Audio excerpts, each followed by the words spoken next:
जय साई राम आप सभी साई भक्तों को। वेलकम टू बंदे हैं हम साई के। मैं अभी बाबा की विशेष आशीर्वाद से एक बहुत प्यारी साई लीला आप लोगों को सुनाऊंगी। अगर आप भी अपना कोई एक्सपीरियंस शेयर करना चाहते हैं तो अभी के लिए आप प्लीज़ मुझे ईमेल आईडी के ही ज़रिए अपना अनुभव भेजिएगा। मेरी ईमेल आईडी स्क्रीन पर और डिस्क्रिप्शन में दोनों जगहें आपको मिल जाएंगी। व्हाट्सएप मेरा अभी बंद है, उसके पीछे का रीज़न ये है कि मैसेजेस बहुत सारे आ रहे थे और मुझे ना टाइम नहीं मिल रहा था कि मैं रिप्लाई करूं। तो मैं ऐसे ना बहुत गिल्ट फील कर रही थी कि रोज़ मैसेजेस आ रहे हैं। तो मुझे लगा कि अभी कुछ टाइम के लिए मैं बंद कर देती हूँ, नहीं तो रोज़ सभी बेचारे डिवोटीज़ मैसेज करेंगे और वेट करेंगे रिप्लाई का। तो अभी व्हाट्सएप है ही नहीं, तो आप अभी ईमेल आईडी के माध्यम से अपने अनुभव मुझे लिखकर, बोलकर, ऑडियो वीडियो जैसे कंफर्टेबल हो आप मुझे भेज सकते हैं। अब मैं एक्सपीरियंस सुनाती हूँ। जो अभी का एक्सपीरियंस मैं नरेट करने जा रही हूँ ना, इसको समझने के लिए एक थोड़ा अलग माइंडसेट होना चाहिए। तो मैं बस अभी दो ही बातें कहूँगी, मतलब दो ही शब्द याद दिलाऊँगी। बाबा के दो शब्द हैं, श्रद्धा और सबूरी। ठीक है, अब इसके साथ ये अनुभव की शुरुआत करती हूँ कि ये जो डिवोटी हैं ये दुबई से इन्होंने अनुभव भेजा था और वो भी फरवरी के अराउंड इन्होंने भेजा है। मैं अभी सुना रही हूँ क्योंकि अभी मैंने व्हाट्सएप बंद कर दिया है, तो जितने मेरे मेल पे आए हुए एक्सपीरियंस है अब मैं वो सारे सुना रही हूँ। तो क्या होता है कि ये जो डिवोटी हैं इनकी ना यहाँ पर एक इंडिया में जब थी तो बहुत अच्छी कंपनी में, बहुत बड़ी कंपनी में बहुत अच्छी जॉब थी और सैलरी भी बहुत अच्छी थी। तो लाइक आप समझो कि बहुत सब कुछ अच्छा चल रहा था। इनकी शादी हो चुकी है और उसके बाद क्या होता है कि इनके हस्बैंड की जॉब दुबई में लग जाती है। तो सर की जॉब लगते ही ये अपने बच्चे को लेकर ये वहाँ पर चली जाती हैं। और इन्होंने यही सोचा था कि जब कोई इंसान यहाँ पर इतनी अच्छी कंपनी में इतनी हैंडसम सैलरी अर्न कर रहा है तो उसको तो वही होगा ना भाई कि वहाँ पे मैं जाके कर लूँगी जॉब। हम यही सोचकर एक ऑन अ पॉजिटिव नोट ही कोई भी इस तरह का डिसीजन लेते हैं जनरली। इन्होंने भी यही सोचा, लेकिन इन्हें ना इस चीज़ का कोई आइडिया नहीं था कि वहाँ जाने के बाद वहाँ सिर्फ वाया मतलब रेफरेंस है ना, सिर्फ रेफरेंसेस के थ्रू ही वहाँ पर जॉब्स लगती हैं। नहीं तो आप एप्लीकेशन डालो वो रिजेक्ट होंगी, उसका कुछ भी रिप्लाई नहीं आएगा। तो ये चीज़ इनके साथ होने लगी और इनको एक भी रिस्पॉन्स नहीं आने लगे। अब इस एक्सपीरियंस को मैं यहाँ पर पॉज करके थोड़ा सा अब इनके बारे में बताती हूँ। इनके जो फादर हैं, इनकी फैमिली 45 ईयर्स से तकरीबन बाबा से जुड़ी हुई है और इनके फादर को शिरडी जाते हुए तकरीबन 36 ईयर्स हो गए थे। ठीक है, तो मतलब हर साल इनके फादर शिरडी जाकर बाबा से एक बारी मुलाकात करके आते थे। तो कुछ इस तरह का इन लोगों का था। इनके साथ ये था कि बाबा में भक्ति थी, फैमिली को थी तो थी, लेकिन लाइफ में बहुत बिजी हो चुकी थी। घर था, बच्चे थे, अपनी मैरिड लाइफ थी, जॉब था, सब कुछ था। तो उस वजह से ना इनकी श्रद्धा कम हो गई थी। इन्होंने सीधा मतलब कट टू कट जो सही बात है ना वो चीज़ इन्होंने लिखा कि मतलब श्रद्धा कम होती जा रही थी। एक्चुअली ना श्रद्धा कम नहीं होती है, होता ये है ना कि हम बस ध्यान कम देने लगते हैं तो हमें एहसास कम होने लगता है, तो बस वो चीज़ हो जाती है। तो होता है ना कि कनेक्टिविटी टूट सी रही हो, वैसा फील होने लगता है बस। अब वहाँ जाने के बाद ना अब क्या हुआ कि जब अब बैक टू दुबई, जब ये दुबई गई तो वहाँ जब इनकी जॉब नहीं लगने लगी तब धीरे धीरे करके इनको फिर से बाबा पर ध्यान आने लगा। इन्होंने श्री साई सच्चरित्र जी पढ़े। उन्हीं दिनों इनका बाबा के इस चैनल बंदे हैं हम साई के, इससे उनको मतलब मिला यूट्यूब पर। इन्होंने एक्सपीरियंस सुनना शुरू किया, 9 दिन 9 दिए लगाए और इन्होंने सिद्ध मंगलम स्तोत्र किया और मतलब जो भी पूजा वूजा हो रहा था सब कुछ इन्होंने करना शुरू किया। और आप मानो ना कि अब फिर से ना इनके साथ क्या होने लगा कि बाबा के प्रति श्रद्धा जागृत होने लगी, फिर से ये चीज़ होने लगी। और मैंने शुरू में ही कहा था कि ये एक्सपीरियंस जो है ना इसको समझने के लिए थोड़ा एक अलग माइंडसेट चाहिए होगा। तो अब वो मैं ऐसे बताती हूँ कि इनके साथ क्या होने लगा ना, कि सिर्फ श्रद्धा ही नहीं हो रही है, अब एकदम से ऐसा हो गया ना कि बाबा पे भरोसा बहुत बढ़ गया, और बाबा पर भरोसा बढ़ते ही इनका अपने आप से ना सब्र रखने जैसा एक नेचर हो गया कि चलो कोई बात नहीं, जब जॉब मिलेगी मिलेगी, ये एकदम से खुश रहने लगी। और ना ये चीज़ होती है कि आप किसी चीज़ के लिए डेस्परेट हो रहे हो, परेशान हो रहे हो, फिर एकदम से बाबा आते हैं और उसके बाद एकदम से आप सोचते हो, छोड़ देते हो, आप सोचना भी छोड़ देते हो।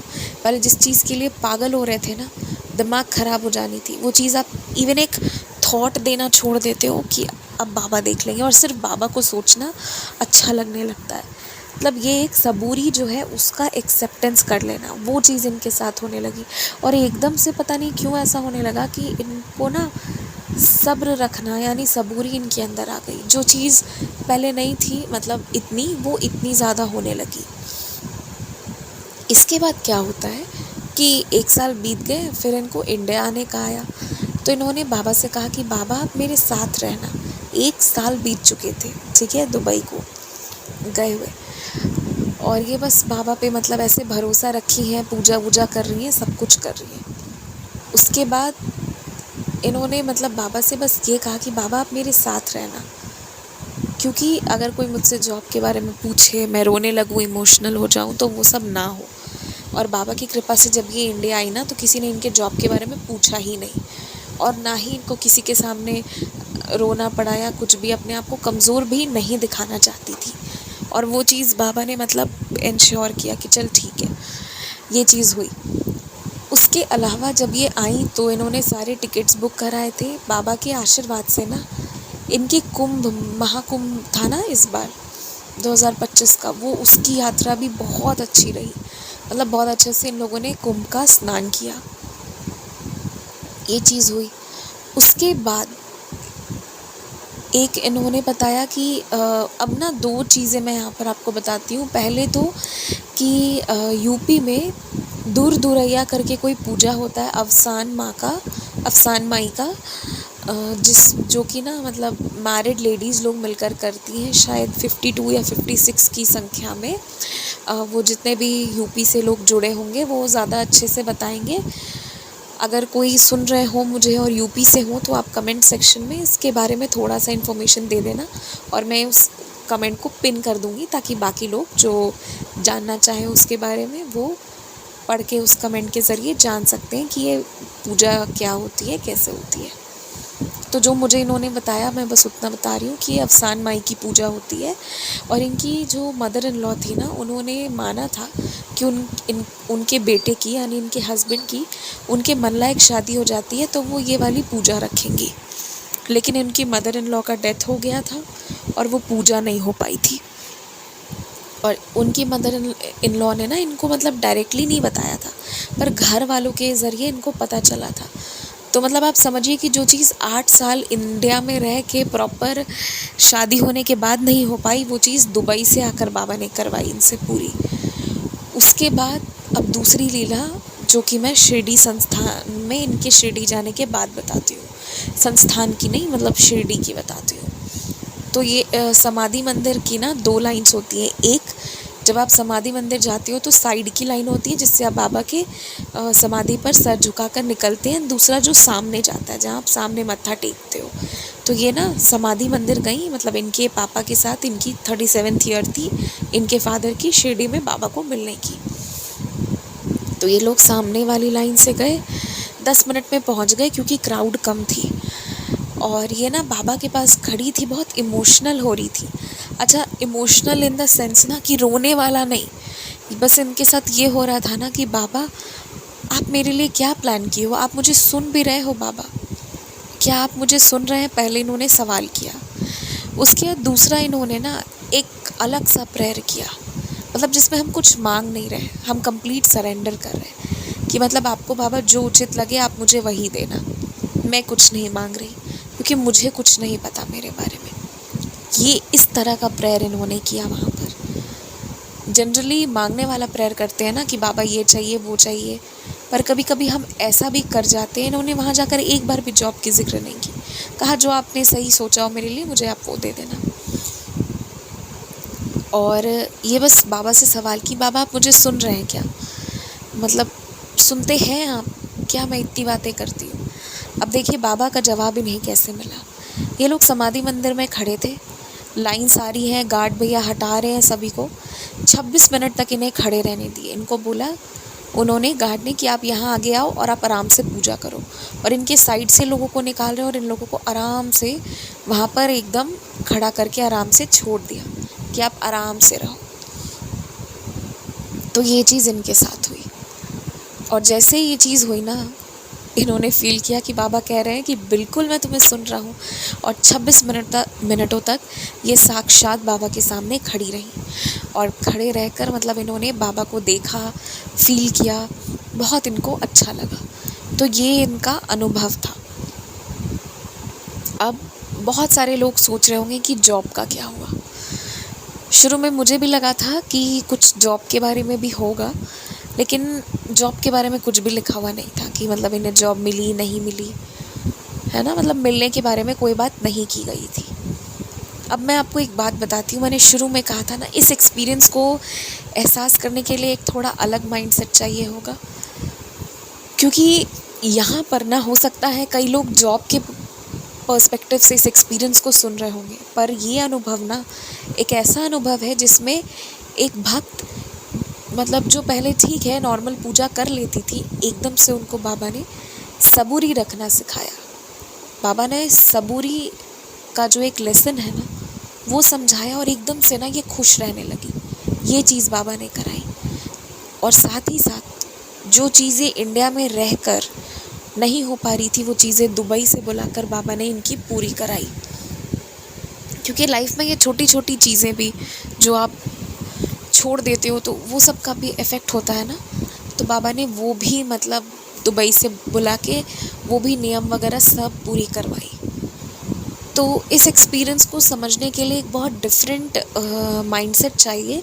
क्योंकि मटेरियलिस्टिक चीज़ें किसी को प्राप्त होती हैं, वैसे वाले एक्सपीरियंस सुनकर सबको बहुत खुशी होती है। वैसे वाले एक्सपीरियंसेस बहुत अच्छे से मतलब लोग सुनते हैं, देखते हैं, अच्छा लगता है सुनकर। लेकिन ये वाले एक्सपीरियंस जिसमें किसी के मन में श्रद्धा और सबूरी की दीपक जली हो, ये वही समझ सकते हैं ना जो थोड़ा भी बाबा को समझते होंगे। तो ये एकदम जैसे जो साईं डिवोटी हैं अभी, जो नए नए बन रहे हैं, इन द प्रोसेस है, वो भी समझेंगे इसे। पर जो एकदम है वो इसे और अच्छे से एहसास कर पाएंगे। वो क्षण जब आप एकदम से ना बहुत बड़ी चिंता पूरी तरह छोड़ देते हो, मतलब आप छोड़ ही देते हो कि नहीं चलो ठीक है, अब जो भी हो, अब कोई टेंशन नहीं, अब कुछ नहीं। तो ये बस वही एक्सपीरियंस है। तो ये था इनका सुंदर सा अनुभव। पहली बार जब मैंने पढ़ा ना, तो मुझे लगा कि जॉब का क्या हुआ। मैं अपना सच में बता रही हूँ एहसास, मुझे लगा ये थोड़ा अधूरा सा है। फिर बाबा ने मुझे दूसरी बार पढ़वाया, और जब मैंने दूसरी बार इस अनुभव को पढ़ा, तब बाबा ने मुझे भी समझाया कि इसे ना दूसरे दृष्टिकोण से पढ़ना है। क्योंकि जॉब मिल जाना और बहुत सारी चीज़ें होना, जो भी हमारी मटेरियलिस्टिक नीड्स हैं, वो तो होंगी ही पूरी, और उसके अनंत अनुभव भी हैं। लेकिन किसी के मन में श्रद्धा सबूरी की दीपक जले, इस चीज़ को सुनना, समझना, पढ़ना और समझाना, इसमें थोड़ा एक बहुत डिफरेंट हमारा बाबा के प्रति थॉट होना चाहिए, श्रद्धा होनी चाहिए। तो बस वही बात है। तो ये था सुंदर सा एक्सपीरियंस जो मैंने आप लोगों के साथ शेयर किया। आप भी अपने अनुभव ईमेल के माध्यम से इंग्लिश में या हिंदी में मुझे लिखकर भेज सकते हैं। और मैं एक बात और कहती हूँ, आप जितने भी लोग साईं डिवोटी हैं ना, चाहे बहुत सालों से बाबा को मानते हो, चाहे एक दिन पहले, चाहे 1 घंटे पहले से ही क्यों ना मानना शुरू किया हो, अगर आप यहाँ तक आए हैं और मेरी इस वीडियो को सुन रहे हैं, देख रहे हैं, सुन रहे हैं, जो भी है, तो आप जीवन भर के लिए एक बात मान लीजिएगा, बाबा का ध्यान करना ना कभी आप लाइफ में मत छोड़िएगा। बाबा ने ना आपको चुन लिया है, और अब बाबा ने आपको चुन लिया है। अब जब जब आप बाबा से दूर हटेंगे ना, मन में एक घबराहट, एक बेचैनी, एक डिस्कनेक्टिविटी, एक अजीब सा एहसास रहेगा। और जब बाबा को पकड़ लेंगे ना, तो लगातार, निरंतर, हर पल, हर क्षण खुश रहेंगे। तो इसलिए कभी भी आप बाबा का ध्यान करना मत छोड़िएगा। कुछ भी करिए दुनिया में, मगर क्या चाहिए बाबा को आपसे? एक पल का तो नमस्कार चाहिए, बस वो करना है श्रद्धा से, बस वो करिएगा, वो कभी मत मिस करिएगा। इस बात का ध्यान रखिएगा। जय साईं राम।